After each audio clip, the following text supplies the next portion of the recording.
length. He is the winner of a record 14 Triple Crown races. I worked for him. We won 6 Triple Crown races in a row with 3 different horses. And that was great. It was intense. The victor of 20 Breeders' Cup events.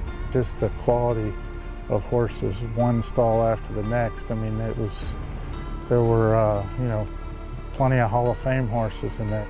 His horses have earned more than $250 million over a near half-century. Before he became the most famous thoroughbred trainer of all time, he was the most famous quarter horse trainer of all time. After an unprecedented run of success that continues to this day, one might think D. Wayne Lukas has earned the right to shun the advice of just about everyone around the racetrack. But that's never been the Hall of Fame trainer's approach. I call it 5 minutes of democracy. We have 5 minutes of democracy in the morning where my assistants come in and they can express what they think we should do, and then I take over. When you consider some of the names who got their starts in racing by working for Lukas, it's easy to see why he was willing to lean on their then youthful wisdom. And I was lucky enough to start to work for him in 1985. And I left Canterbury in '86 and went out to California. And I was there from '87 to '92. I worked from May of '89 to December of '95.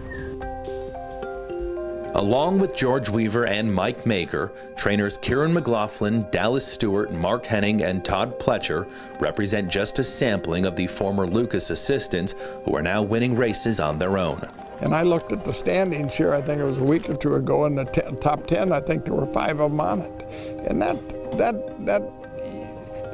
just doesn't happen. One of the reasons why Wayne has been so successful at having good people work for him is that good people wanted to work for him. A former basketball coach, Lukas says it's always been part of his mission to prepare his assistants for the eventual day they leave the nest. I don't think we ever hired anybody in that capacity as an assistant under me or my son Jeff at the time that we didn't think would go on at some point in his career and be a successful head coach or trainer, full-time trainer. Not all of them adopted the signature race day look Lukas is famous for. The nice suits and the sunglasses were the image that the thoroughbred people want. I'm a cowboy at heart. But down to the way they organize their barns, there are many calling cards of the former team members. The white bridle, we all wear it, white bridle. Quite often, Lukas finds himself competing in the same races as his former staffers. All right, good luck. Hell, it's happened in some of the biggest races in the world, Breeders' Cups and Derby. One year in the Derby, we had 5 guys. Just last week in Saratoga, Lukas saddled a horse in a race that also featured colts trained by Pletcher, McLaughlin, Hennig, and Maker. It's a sense of pride instantly, but my reaction is to keep coaching and teaching. I still look at them in a lot of ways as family, and former assistants. That pride can be overwhelming when members of Team Lukas win on racing's biggest stage, as was the case when Pletcher captured his second Kentucky Derby back in May. I come unglued.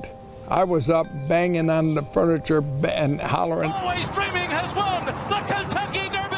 I said, he's in perfect position, he can get it, he can get it, he can get it. And I started screaming, and of course when he won, I was emotional as I could be.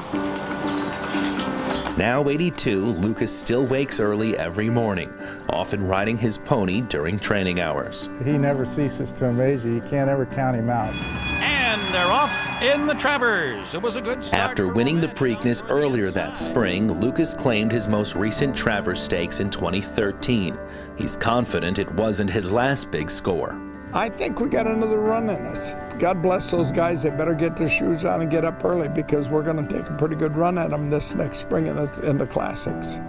For those who count themselves among the Lukas fraternity, the sense of pride and camaraderie is immeasurable. And I felt like, he helped me a lot, just be a better person. I'm proud of all these guys. Every time they win a race, I'm proud of them. I think we all have that common bond of having worked for Wayne, and while we worked there, we were good friends, and I think we've all remained good friends since then. I don't know, maybe it was just supposed to be like that. Were we lucky in the right spot at the right time? I don't know, but I'm thankful, I thank God that I was there. For the man each affectionately calls coach, the gratitude extends both ways. I'm in the Hall of Fame. I'm not so sure they didn't put me there. I mean, they were so good, I'm not so sure that they didn't pick me up and put me in the Hall of Fame.